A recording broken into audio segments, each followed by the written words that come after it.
Jeeva today பார்வையாளர்களுக்கு வணக்கம். இன்றைய நேர்காணலில் அரசியல் சமூக ஆய்வாளர் மருத்துவர் காந்தராஜ் அவர்கள். சார் வணக்கம்.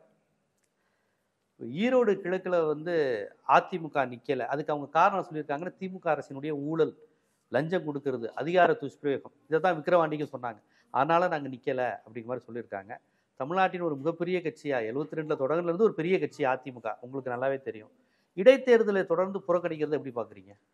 நிக்கிறதுக்கு தைரியம் இல்லை, அவ்வளவுதான். வேற என்ன இதுல என்ன இருக்குது? தனிக்கு அவங்க மேற்கு மண்டலம் அதிமுக கோட்டை இல்லையா? அதுக்கு என்ன பண்றது? அதிமுக கோட்டை தான். கோட்டையா இருந்த ஒரு காலம். நீங்க இந்த எம்ஜிஆர் காலத்தை பத்தி பேசிட்டு இருக்கீங்க. பழனிசாமி வந்ததுக்கு அப்புறம் அவர் எந்த எலெக்ஷன் ஜெயிச்சாரு? 10 தோல்வி பழனிசாமி. எலெக்ஷன் முடிஞ்சு போச்சு. அப்புறம் பார்த்தீங்கன்னாக்கா 2026 தேர்தலில் என்ன சொல்றாரு, ஏதோ ஒரு காரணத்தை சொல்லி நிக்காம விட்டாருன்னு ஆச்சரியப்பட மாட்டார். அப்படியா? என்னத்துக்கு அதை பிஜேபி சொல்லியிருப்பாங்க, என்னத்துக்கு தோத்து போய் அச்சிக்கப்படுத்திக்கிட்டு இருக்க வேண்டாம், ஏதாவது சொல்லி காரணத்தை சொல்லி இது பண்ணு. ஊழலை பத்தி பேசுறது பழனிசாமி பேசுறாரு, யாரு போய் சிரிப்பு தான் வரும். இல்லை, ஈரோடு கிழக்கில் கடந்த முறை நடந்தப்ப அநியாயத்துக்கு மக்களை அடைச்சி வச்சு பணம் கொடுத்தாங்க, இதையெல்லாம் கேட்கவே நாதிலாம் போயிடுச்சு, அதனால நீங்க வெற்றி பெற்றீங்க அப்படிங்கிறாங்க. ஆமாம், அதான் காரணம். அது நீ நிற்காத, இப்படியே சொல்லி கட்சியை காலி பண்ணிட்ட. நீ ஏன் நிற்கலங்கிறதுக்கு அமலாக்கத்துறை உனக்கு அனுமதி கொடுக்கல, நீ நிற்கல, அவ்வளோதான் காரணம். அமலாக்கத்துறை தான் வேற என்ன காரணம்? இப்போ 2 நாளைக்கு முன்னாடி அவர் சொந்தக்காரர் வீட்டுல ரைட்டு நடந்திருக்குது. இவர் ஊழலை பத்தி பேசிக்கிட்டு இருக்காரு. ஸோ தீர்மானிக்கிறதே இடி தான். அதான் அமித்ஷா சொல்லி நின்று அச்சிக்கப்படுத்தாத, பேசாம நின்றுட்டு இருக்காரு. அங்க சொல்லணும் இல்ல, அமித்ஷா சொல்லணும் இல்ல. ஆக மேல இருந்து உத்தரவு வந்துருச்சு, நீ நிக்காத பாத்துக்கலாம் அப்படின்னு. இப்ப பிஜேபி நிக்குது. இப்ப ஏடிஎம்கே பிஜேபி அலைன்ஸான்னு தெரியாது. அவரு அலைன்ஸ் எல்லாம் கிடையாதுங்க. ஏடிஎம்கே பிஜேபி அது ஒரே கட்சி தான். தமிழ்நாட்டில் அதுக்கு 3 பேர். பிஜேபின்னு ஒன்று, பழனிசாமி திமுக, நாம் தமிழர் சீமான் நாம் தமிழர், விஜயனுடைய தாவேக்கா. இது எல்லாமே பிஜேபி தானே. இவங்களுக்கு யாருக்கு ஓட்டு போட்டாலும் பிஜேபிக்கு போட்டதா தான். இப்ப விஜய் கட்சி நிற்பாராங்க ஈரோடு கிழக்குல? எடுப்புலயே சொல்லிட்டாரு, 2026 தான் என்னுடைய இலக்குன்றது. அதுக்குள்ளார அந்த கதை வசனமெல்லாம் எழுதி இன்னும் இதெல்லாம் மானிட்டர்லாம் பார்த்து மேடைக்கு வரதுக்குள்ளார எலெக்ஷன்லாம் முடிஞ்சிருக்கு. அடுத்த மாதமே எலெக்ஷன். அதுக்குள்ளார இதெல்லாம் ரெடியாகி வர முடியுமா? அவரால் ப்ரிப்பேர் பண்ண வேணாமா? ஒரு மீட்டிங்கு 2 மாதம் டைம் கொடுக்குறாருங்க. ஆனால் 2 மாதம் எலெக்ஷனை முடிஞ்சிடுது. அதனால் இந்த எலெக்ஷனுக்கு அவர் வரமாட்டார். இப்போ தான் கதை வசனம் எழுதிக்கிட்டு இருப்பாங்க.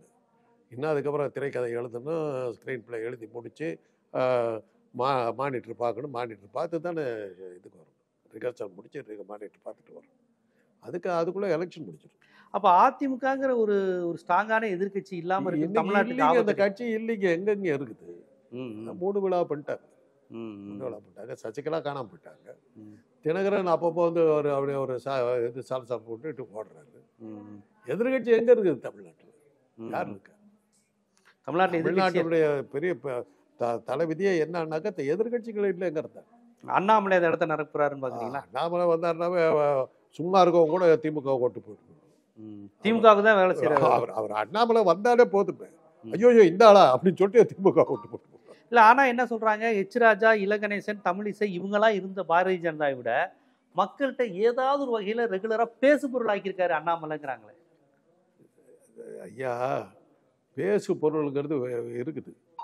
ஏன்னா தினம் 4 பேர் செருப்பால் எடுப்பேன்னு சொல்லாமே போறது. அதனால அதுக்கு என்ன அர்த்தம்? அப்படியே காந்தராஜ்னா பேசு பொருள் ஆக்கிட்டாருன்னு சொல்லுவீங்களா? இதெல்லாமா பேரு? அண்ணாமலைன்னா ஊர் கூடி சிரிக்குது, கிறுக்கு பையங்கிறாங்க.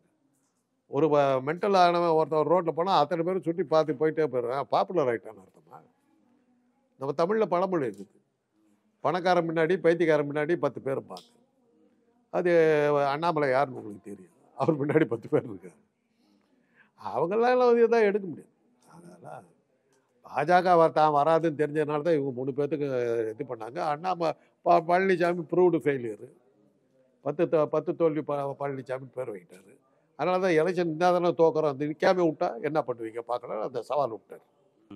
நின்னாதானே என்ன தோக்கடிப்பேன், நான் நிற்கவே இல்லை பத்தியா, எப்படி எப்போ என்ன தோக்கடி பார்க்கலாங்கிறாரு. சாமர்த்தியம் தான் பாராட்டிட வேண்டியது. இப்ப இந்த நிலையில பாருங்க, ஆனா தமிழ்நாட்டுல பெண்களுக்கும் தலித்துகளுக்கும் பாதுகாப்பு இல்லை அப்படிங்கிற விஷயத்த ஆளுநரும் முன்னெடுக்கிறாரு, அண்ணாமலையும் சொல்றாரு, எடப்பாடியும் சொல்றாரு. இங்க தலித் மக்களுக்கும் பெண்களுக்கும் பாதுகாப்பே இல்லை, காரணம் இந்த திராவிட மாடல் அரசு அப்படிங்கிற விஷயம். அதை சொல்றது பழனிசாமி. ஆமா, பொள்ளாச்சி போவல் பழனிசாமி. இப்ப அண்ணா யூனிவர்சிட்டி சார் மேட்டர்ல அண்ணா யூனிவர்சிட்டி ரவி அண்ணா யூனிவர்சிட்டி வேந்தர் ரவி சொல்றாரு. எப்படிப்பட்ட ஆளுங்க சொல்றாங்க பாருங்க. அந்த சார் யாருன்னு ஆர்என் ரவி தான் கேட்கிறாரு. சார் யாருன்னு ரவிக்கு தான் தெரியும். அவங்க அன்னைக்கு தன்னை அறியாம கவர்னருக்கு அகேன்ஸ்டா பேசிவிட்டாங்க. ஆனா பாவம் பேட்ச் எல்லாம் குத்திட்டு வந்தாங்க. கவர்னர் அடிச்ச ஸ்டண்ட்ல அவருடைய போராட்டம் பிசு போச்சு. வேடிக்கை என்னன்னா, இந்த பழனிசாமி அந்த பழைய பழமொழி தான் வழக்கமாக சொல்கிற பழமொழி தான். உப்பு வைக்க போனாக்க மழை பெய்யுது, மாவு வைக்க போனால் காத்தடிக்குதுங்கிறார். அது மாதிரி அவர் எப்பவும் மாட்டிட்டு முடிக்கிறாரு. ஆனால் இந்த தடவை கரெக்டாக எடுத்துட்டாரு. எலெக்ஷன் நான் தானே தோக்கடிப்பேன், இப்போ பாரு தோக்கடிச்சிருவியா, நான் தான் நிற்கவே இல்லையே, என்ன பண்ணுவேன் அப்படின்ட்டு போயிட்டாரு. சரி, சட்டமன்றத்தில் இப்படி நிற்க சொல்ல முடியாது. சட்டமன்றத்தில் இப்படி சொல்ல முடியும். இடைத்தேர்தலில் சொல்லிடுவீங்க, சட்டமன்றத்தில் என்ன பண்ணுவீங்க? இடைத்தேர்தலில் நான் இது இப்போ சட்டமன்றத்தில் நான் என்ன பெருசாக பேசி கிழிச்சு விட்டேன் இது பண்ணுறதுக்கு? என்ன இப்போ பழனிசாமியுடைய இது இப்போ கேட்டு ஆளுங்கட்சின்னு அதிர்ச்சின்னு ஏதாவது ஒரு தகவல் வந்துருக்குதா? ஒன்றுமே கிடையாது. சும்மா எதிர்கட்சி தலைவருங்கிற இதே பதவியை எதுக்காக வச்சுக்கிட்டாரு? அந்த வீட்டில் அமலாக்கத்துறை வந்துடக்கூடாதுங்கிற பாதுகாப்புக்கு தான் அந்த பதவியிலே உட்காந்துட்டு இருக்காரு. அப்படி இருந்தும் கூட அவருடைய சொந்தக்கார வீட்டில் 2 நாளைக்கு முன்னாடி ரைட் நடந்து போச்சு. என்னன்னு பார்க்கணும். சரி, இபிஎஸ், ஓபிஎஸ், தினகரன், சசிகலா, விஜய், பாமகங்கிற மாதிரி ஒரு பெரிய அலைன்ஸ்க்கு பிளான் பண்றதா சொல்றாங்க. அடிக்கடி போய் ரஜினியை போய் ஓபிஎஸ் சேரட்டுங்க, யார் வேணாங்கிறா?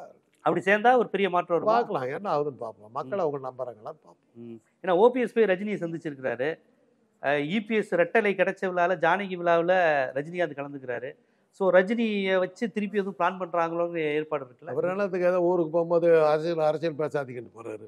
ரஜினி அரசியலுக்கு வர மாட்டாருங்க. அவருக்கு நல்லா அவர் வர்றது இல்லை. அவரை மீண்டும் பிஜேபி அவரை இழுக்கிறதுக்கு பாக்குறாங்க. விஜய் சரி இல்லைங்கன்னு தெரிஞ்சு போச்சு. சரி தயார் பண்ணி கொண்டு வரதுக்குள்ள அடுத்த ஜென்மம் வந்துடும் நல்லா தெரிஞ்சு போச்சு. அவங்க செலக்ட் பண்ற ஆளுங்கெல்லாம் ஃபெயிலியர் ஆகிட்டே வர்றாங்க. பழனிசாமியை பெட் கட்டுறாங்க, அவர் ப்ரூவ்டு ஃபெயிலியர். நாம் தமிழர் உலக வரலாற்றுலேயே வரலாறு படைச்சவங்க. ஒரு தேர்தலில் கூட டெபாசிட் வாங்காத கட்சின்னு பேர் வாங்கின ஒரு வரலாறு படைச்சவங்க. விஜயை கூட்டு வந்தாக்க ஒரு மீட்டிங்கு அடுத்த மீட்டிங்கு 2 மாதம் டைம் கேட்குறாரு. அவரை வச்சுட்டு எப்படி அரசியல் நடத்த முடியும்? சரி, பழையபடி மறுபடியும் ரஜினி கிட்ட போகிறாங்க. திருப்பி வந்த இடத்துக்கு போகிறாங்க. ரஜினி பெரிய பவர்ஃபுல்லாக இருக்காங்கன்னு. ரஜினி காலாவதி ஆன நடிகருங்கிறத பாஜகவுக்கு யாராவது சொல்லணும். ரஜினி சொன்னால் கேட்கறதுக்கு எத்தனை மக்கள் தயாராக இருக்காங்க? படங்கள் ஓட மாட்டேங்குதுங்க. ஆனால் கடைசியாக முற்போக்காக தான் நடிக்கிறாரு. வேட்டையன்லாம் நீட்டுக்கு எதிராக நடிச்சிருக்காரு. இருக்கட்டும், யார் பார்த்தா படத்தை யார் பார்த்தா? நீங்கள் சொல்லி தான் தெரியுது. அதெல்லாம் பேசினாரான்னு நீங்கள் பார்க்குறது இல்லையா? இப்போ ஏதோ இந்த பசங்களாம் போகல, பார்க்கலையாது. இவங்க தானே சினிமா பார்க்குறவங்க. விஜய் படம் வருதுன்னா இவங்கெல்லாம் ஒரு அன்னைக்கு இல்லையே காலேஜில் போயிட்டாங்க.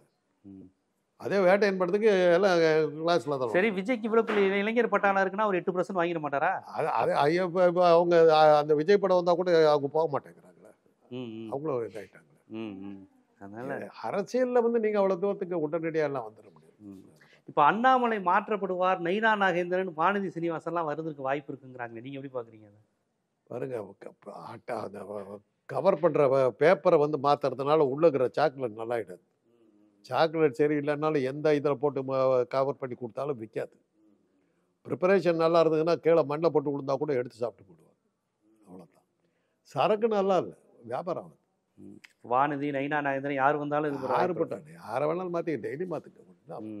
இன்றைய அரசியல் சூழல் குறித்து உங்களுடைய கருத்துக்களை நேரம் ஒதுக்கி நம்ம ஜீவா டுடே பார்வையாளருக்கு எடுத்து வச்சு மிக்க நன்றி.